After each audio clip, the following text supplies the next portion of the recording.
দুবাইতে এক কুস্তি প্রতিযোগিতায় সেরার শিরোপা পায় পাকিস্তানের এক মহিলা কুস্তিগির।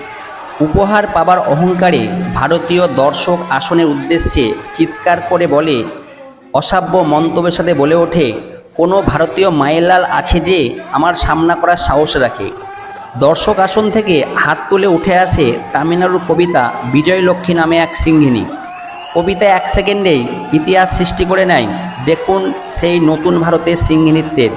তবে এই ভিডিওর সত্যতা যাচাই করেনি আমার প্রতিবেদন বা বার্তাটি।